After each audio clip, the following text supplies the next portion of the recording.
Hello everybody. So this is going to be the beginning of the lecture series on Unit 2, which is chapters 4 and 5. Chapter 4 has been split into 3 PowerPoints and chapter 5 has been split into 2. I'm not sure how many videos it's going to take for me to get through all of them, but we're going to see what we can do, okay? Alright, so this next unit, we have moved up a level of organization. In Unit 1, we first did the chemical level, and that was chapter 2. And then in chapter 3, we did the cell level. So now in chapter 4, we're going to introduce the tissue level. And then starting with chapter 5 and going to the rest of the semester and actually all of anatomy 2, we will be at the organ system level. We'll kind of skip over the organ level and jump right into each organ system. Okay? So this chapter, chapter 4, is the one that introduces the 4 primary tissue types and gives a lot of detail about each of these 4. So tissues are at least 2 different kinds of cells working together, and they're special cells and they're products, and each tissue is made to do a particular function. And then when we take at least 2 tissue types and combine them, we can build organs like the heart or the skin or the liver. Now, histology is the word we use for the study of tissues. There are 4 primary kinds of tissue. That means basically everything you see in and on your body is made of one or more of these 4 types. Epithelial tissues, connective tissues, muscle tissue, and nervous tissue. Now that's the order we're going to study them. We're going to do the first 2. You actually have already introduced them in lab, but I had a student tell me she had a better way to remember it. If you rearrange the names, you can take the first letters and you can use the acronym SEMEN for connective, muscle, epithelial, and nervous, if that's what it takes to help you remember these. Now, make sure you know what each letter stands for though, because like cartilage is a connective tissue, but it also starts with C. So make sure that you understand exactly which words the 4 primary types are. Now, under the primary types, we're going to learn about their characteristics, and then there'll be many, many subtypes, and you are always going to want to give us the most specific information on a lab test or a lecture test. So just to kind of bear that in mind, so there are 8 different epithelial tissues, and we're going to have to know about all 8 of them. Only 4 of them are going to appear on your lab test, but for lecture, I want you to know at least the background information and function of all 8, okay? So epithelial tissue, this is not a word you use a lot, epithelial. Epithelial tissues, the tissues themselves, each is an epithelium, or if we're saying more than one, we say epithelia. And the job of this tissue is to cover exposed surfaces, line internal passageways, and all glands are made of epithelial tissue. Okay, so all your glands, and if you can think of your coverings and like tube linings and cavity linings, they're going to be made of epithelium as well. Connective tissues are going to fill up inside spaces. They're going to help hold together other tissues and hold you together. They're going to transport materials, and they're going to store energy. Honestly, the connective tissue category is kind of like that catch-all miscellaneous category. Epithelium is coverings, muscle is muscles, nervous tissue is nerves and supporting cells. Everything else falls into the connective tissue category, okay? So it's kind of a big, broad category. Muscle tissue are going to be cells arranged in a way that they are specialized for contraction or shortening. And there are 3 types of muscle tissue that we're going to get to in chapter 10. Skeletal muscle, heart muscle, or also called cardiac muscle, and the muscle that lines the walls of hollow organs, which is going to be called smooth muscle. Okay, so we'll have those 3 types of muscle tissue. And then finally, the 4th primary type is called nervous tissue, and its job is to control the entire body by sending and receiving electrical signals. And in that way, it's going to control all the other systems. So basically your brain and your spinal cord and your nerves are going to be made of nervous tissue. So here's a nice graphic that kind of sums all these up. Let me raise my camera just a little bit so you can see the top of the slide and the bottom of the slide. There we go. So we're going to have cells, and the cells plus their extracellular material and fluids that they make are going to combine to form the tissues. And again, the four primary types: epithelial tissue, connective tissue, muscle tissue, and nervous tissue. And we're going to take these and combine them to make organs. And then we'll combine organs to make organ systems. So now we're going to go through each of the four primary tissue types in detail and give you the information about the subtypes. So again, epithelial tissue are all the epithelia, all the coverings, and the glands. Epithelia are layers of cells that cover internal or external surfaces, and a gland is a structure that produces a secretion in the form of a fluid. The jobs of epithelial tissues are to be a physical protector by making a barrier, to control permeability. If you remember from chapter 3, that means who gets in and out. To give us a place to provide sensation, touch, feeling, and to produce special secretions.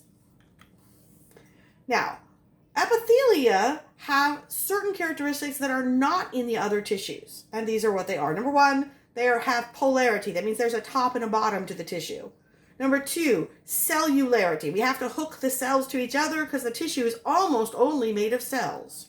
It has attachment areas called a basement membrane, which is kind of like a glue layer. They are avascular. That means they don't have blood vessels in them, and they are able to regenerate. Now, anything that doesn't have blood vessels in it must rely on another area of the body that has blood vessels to supply it with oxygen and nutrients through the process of diffusion. So just keep that in mind. None of your epithelial tissues have blood vessels. They're going to have to be thin enough and close enough to blood vessels to have oxygen and nutrients diffuse through them. Some other things that epithelial cells can usually do is move fluids over the epithelium as a form of protection, like the cilia that move mucus, move fluids through the epithelium, and produce secretions, either for protective coating or for sending messages. All right, so let's go through each of those characteristics. Polarity. That means there is a top and a bottom. There is a basement membrane, which is usually referred to as kind of the bottom of the tissue. And then we have different rows of cells. And eventually we're going to reach the top of the cells. The top row of cells has the apical surface. And on the apical surface, we will usually find things like microvilli to increase absorption or secretion, or cilia to help move a fluid across the apical surface. Now, if it's not the top edge of the tissue, then all the rest of it, the sides and the bottom, are referred to as the basolateral surface. So here's a diagram. So as you will learn by the end of this chapter, this would be a simple columnar epithelium. Down here in this bluish color, we have what would be the basement membrane, and this is the basal surface. And so the top of the cells is up here near the top of the slide. This would be the apical surface. And this is showing you the two different features you might find on an apical surface. These are microvilli. All they do is give us more surface area, usually for absorption. And these are cilia, which are microtubule based and have a motor on them. And these actually stroke and push mucus and other fluids and things past them. So these move. These don't, but they're both on the top surface or the apical surface. Between the cells would be the lateral surfaces. So we have the basal surface, lateral surfaces, and apical surface. We can only hold the tissue together, since it's only made of cells, by having cell-to-cell connections, and we attach them to the basement membrane, which again is kind of like an extracellular glue layer. We also have to repair and replace epithelial tissues often. They are used as protective barriers, so they get subjected to friction and the environment. So let's talk about holding it together. We have different ways of connecting a cell to its neighbor cells, okay? And they each have a different purpose. The three intercellular connections are called gap junctions, tight junctions, and desmosomes. Now, the first one, gap junctions, aren't actually a way to hold the cells together, but it's a way to let two cells communicate with each other. These are little tunnels that go from one cell membrane all the way through to the other cell membrane and allow two neighboring cells to pass little bits of ions or cytosol between them. So they can communicate with each other by examining what's in the other cell's cytosol. Tight junctions are Ziploc seals that actually don't let anything else come between neighboring cells. And desmosomes are ways of holding the cells to each other and to the basement membrane. So again, gap junctions allow for rapid communication between neighboring cells. So we connect the membranes and we put a little protein called a connexon, which kind of looks like a small tunnel between the two membranes. Now, all cells have these, but they're especially important in cardiac muscle cell because they even get a special name called intercalated discs. And in cardiac muscle cells, we pass electrical current through these tunnels so that all the cells of the heart can contract simultaneously in each of the different areas, the atria and the ventricles. Okay? Tight junctions hold the two cells tightly together by fusing their membranes in spots. The best way I can think about this is if you ever used a Ziploc bag. You had two separate pieces of plastic, but along the Ziploc, you are able to lock them together. That's how a tight junction works. And the reason we have them is we don't want extracellular fluid coming between the cells. Think about areas like in your stomach, which is filled with acid. We don't want the acid going between the cells that make the wall of the stomach because it would begin to damage the stomach. So we seal the cells together and keep that acid inside the middle of the stomach and not let it seep through the walls. And finally, desmosomes are like spot welds. They're places where we're going to hook the cells together tightly. We're going to send protein fibers projected into the other cell so that the two membranes are very, very hard to separate. They can be bent and twisted, but they cannot be pulled apart. Now, a desmosome has to occur between two cells because each cell creates half of it. On the basement membrane, we don't have another cell. So on the connection between the bottom of the cell and the basement membrane, we have what's called a hemidesmosome. So let's look at some pictures of these three structures. So here is again, simple columnar epithelial tissue with the basement membrane down here. And now we'll see that this is one cell and this is a neighboring cell. The tight junctions tend to be at the top, just after the microvilli or cilia. There's even a terminal web associated with tight junctions. That's like the thicker part of the Ziploc seal. And then a little bit lower down, we have our gap junctions, our little tunnels. And then near the bottom, we have our desmosomes and hemidesmosomes. Now, the next images will go through each of these and give you a bigger picture. So first are our gap junctions. So this is an up-close view of those connexon proteins, and you see they form a little passageway. I kind of joke, and it's like these two cells have the old two tin cans and a string telephone, right? They can talk to each other, but it's not going to be a party line. They can only pass things just from one cell to the other. Other cells are not involved. For our tight junctions, here's our Ziploc areas, and here's our terminal web and adhesion belt, which is like the thickest part of the Ziploc. Okay, so each of these places we actually fuse the membranes together so that nothing can get between these two cells at their tops. And then this is what a desmosome looks like. Each cell has a part that comes and interlocks with the membrane of the other cell, but then we have these anchoring proteins on the inside of the membrane so that we really cannot pull these apart. That would start to pull these larger bunches of proteins through. It's kind of like an anchor, a drywall anchor. So if you've ever had to hang something on drywall, you often have to use a little piece of plastic that as it goes in the hole and then you put the screw in, the screw causes the drywall anchor, which is now behind the drywall, to open up like a big X or star shape. And then you can't pull the screw back out easily. That's kind of what these extra proteins do. All right, so those are our cell-to-cell connections that hold our epithelial tissues together. There's a hemidesmosome, the only half one that you can make between the bottom of the cell and the basement membrane. Now, this slide also shows you something else. The basement membrane itself has two layers. We have this layer up here closer to the cells called the basal lamina, And then we have a stronger reinforced layer beneath that called the reticular lamina. So the basal lamina is always closest to where the epithelial cells are. The reticular lamina is there to give us the strength to hold the membrane together, the basement membrane. Okay, so like I said, epithelial cells are constantly being damaged and worn away. So we always have to be replacing them through mitosis. And so there are stem cells located just above the basement membrane, and they are going to be constantly dividing. And every time a stem cell divides, one cell stays a stem cell of the two daughter cells, and the other cell moves up one row and becomes a daughter cell and goes on to move up through the tissue. That way, you're always replenishing your stem cells as well. So one cell stays a stem cell, the other cell goes on and matures and becomes a differentiated cell. Now, we're going to classify our epithelial tissues, but we're only going to use two criteria. This will be the simplest outline ever, okay? You only have to ask yourself two questions.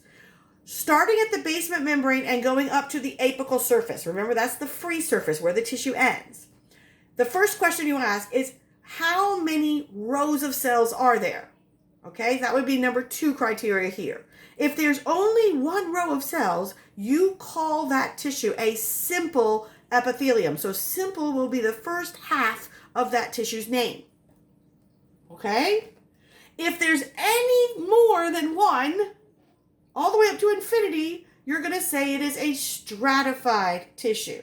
One row is simple. Anything more than one is stratified. Okay, so that's the first part of the name. The second part of the name is up here based on shape of the cells only in the apical row. Okay, so there's only one row, then that's the shape of those cells. If there's many rows of cells, you only worry about the top row.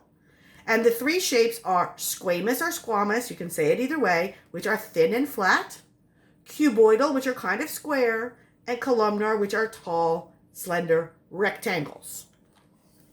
So here are some of the diagrams from the book. So squamous tissue is very flat. They'll have a little lump where the nucleus is. And if you look at it on its edge, it's very thin.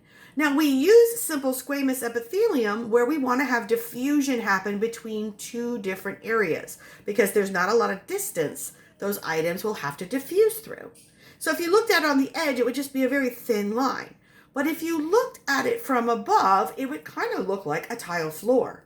Because just like if you looked at a tile on its edge, it would be very thin, but when you look at it from above, it's wider and longer. Our views in lab of simple squamous tissue are always from above and not on the edge. So that would be simple squamous. Cuboidal is kind of square-ish, and so if I have one row, this will be simple cuboidal. Now, if I took a bunch of cells, and even these look cuboidal, but I went all the way to the top, and the top row is flat. This is the only row that matters for naming it. This would then be called stratified squamous epithelium. Okay? The cuboidal, the same thing. I could have multiple rows, and I only have to worry about the top row. And even on this tissue, the top row is even still squarish. So this would be stratified cuboidal epithelium. Now, why didn't you see this one in lab?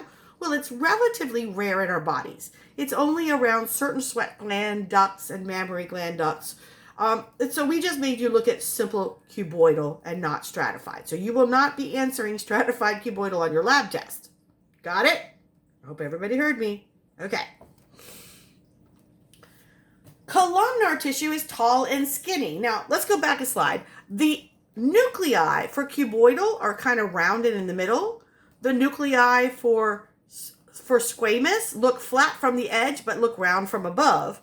When you see elongated oval nuclei, you are almost always looking at a columnar tissue, okay? Because it's kind of stretched out just like the cell is stretched out. So if I go from the basement membrane and I go up and I only pass one cell before I get to the apical surface, that is simple columnar tissue. If I start at the basement membrane and I pass a few squarish rows, but then the top row before I get to the free surface is tall and skinny, this is stratified columnar. Now for lab, you had simple columnar, You did not have stratified columnar. This one is even rarer in our bodies. So for lab, we went ahead and took it out. Okay, so based on our naming system, we have 6 epithelial tissues so far. Simple squamous, stratified squamous, simple cuboidal, stratified cuboidal, simple columnar, stratified columnar. Now, wouldn't it be nice if that was the end of epithelials and that's all you had to worry about? But no. Every set of rules has to have some rule breakers. And in epithelial tissues, there are 2 different additional epithelial tissues that each break one of the 2 rules. Okay?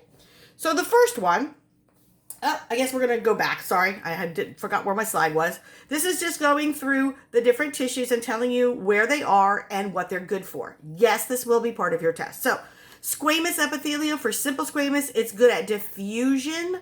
Not as much absorption, but mostly diffusion. And if it's lining a body cavity, we'll change its name to mesothelium. And if it's lining inside the heart and blood vessels, we'll call it endothelium. Okay, so just other terms you're going to see in the course. Stratified squamous makes up our skin. It's lots and lots and lots of layers, with the top layer being flat. And so its main job is protection. And we add in a protein called keratin, which makes it extra strong and water resistant. Okay, so here's simple squamous epithelium. Notice we're now looking at it from the top, so it does not look like thin. It looks more like a tile floor.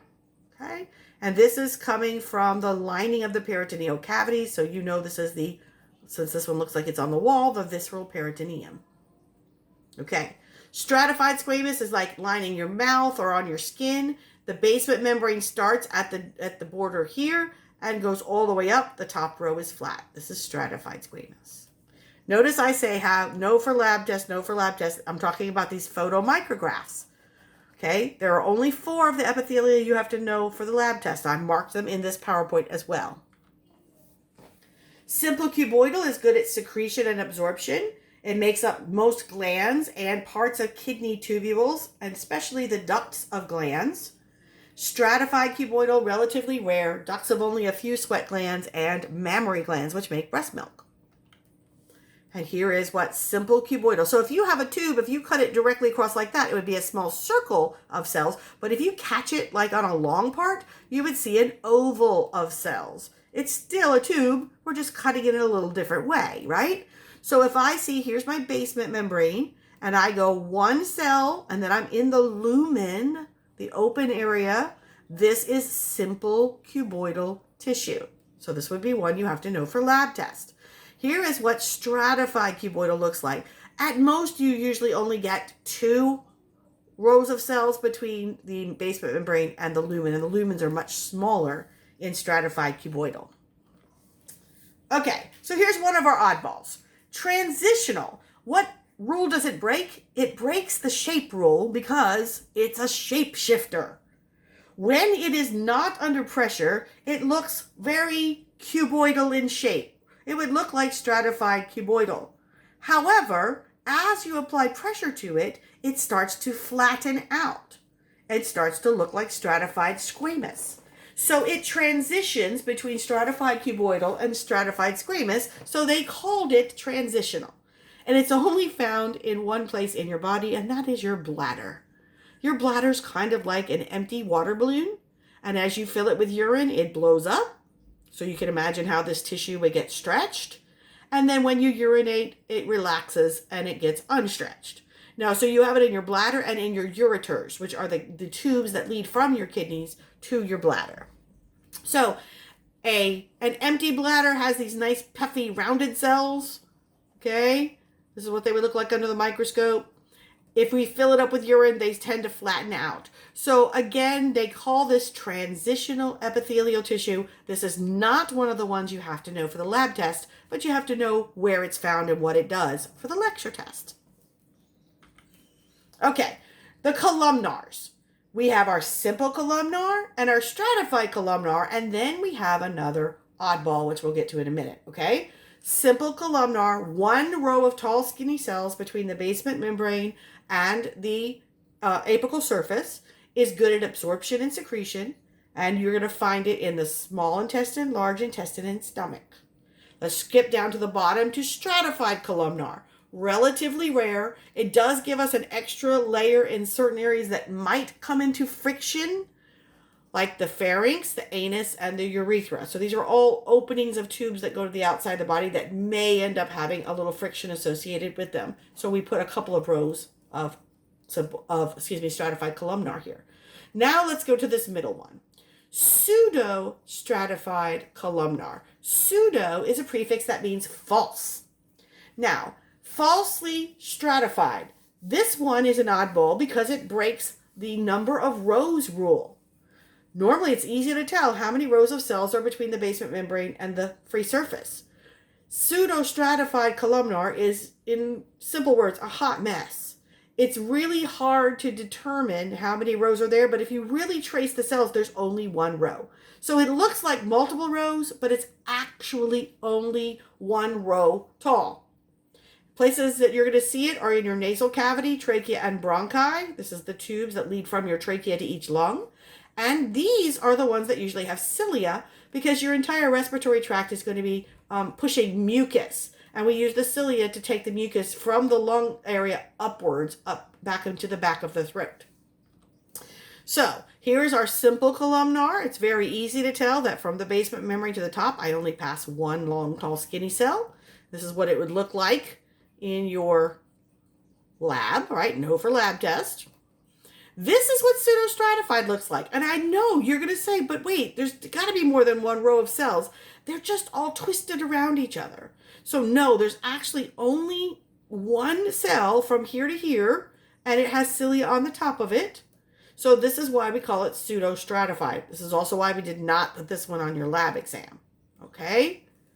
All right. And then here is what stratified columnar looks like. The bottom rows look more cuboidal, and then we have these long, tall, skinny cells on top. Now, these images didn't really give us a good picture of goblet cells, but if you look at the short PowerPoint on epithelial tissues, I will point out goblet cells, which are often inserted between columnar cells to be a one-celled mucus gland. And so since we line our digestive tract and our respiratory tract with mucus, then these little glands are interspersed between the columnar cells.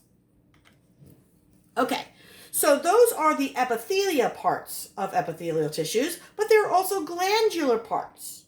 Glands are a bunch of epithelial cells that produce a secretion for the body. And our whole body, we can split all of our glands into two types, endocrine and exocrine. Now those prefixes are really important. The prefix endo means within, and the prefix exo means to go out. So endocrine glands are glands that make a secretion and just put it in the fluids around them or into the bloodstream. Okay? Usually endocrine glands create a particular kind of secretion that's called a hormone. This is a signal. And endocrine glands do not have ducts. Because that signal enters the bloodstream, it's broadcast throughout the body. It's not working very close to the gland. And there's a whole organ system known as the endocrine system you will study in anatomy too. What we're going to focus on are exocrine glands. Exocrine glands make a secretion that's used right by the gland, and so there's a tube that leads from the interior of the gland to where it's applied called a duct. So exocrine glands will make a secretion and put it through a duct out onto an epithelial surface. So our gland can have one cell or multiple cells. The one-celled gland that makes mucin is called a goblet cell. Now, mucin is a sugared protein, and once it combines with water, becomes mucus. So I just answered one of the mysteries of the universe for you. You don't know it yet. But why do kids eat boogers? Well, because boogers are dried mucus, and mucus is a sugared protein. Yes, I know. Sugar booger is a real thing. They eat them because they have carbohydrate on them. Gross. But hey, as long as humans have been alive, I think kids have eaten boogers. Okay. So we're going to find these goblet cells, these one-celled glands that make mucin all through the intestines and the respiratory tract. Multicellular glands dominate, And multicellular glands, there's a whole bunch of areas in your textbook that talks about their shape and are they compound, tubular, alveolar. Skip all that. Nobody cares. So I skipped it in your PowerPoint. I skipped it in the study guide. I do want you to know, how do these glands secrete? So skip over their shapes and go straight to their method of secretion, okay? Now, there are 3 ways a gland can put its stuff out. They can have merocrine secretion, apocrine secretion, and holocrine secretion. In merocrine secretion, each cell simply puts the secretion into a vesicle. The Golgi is going to package it up, takes it to the surface, and opens up the vesicle and merely exocytoses it.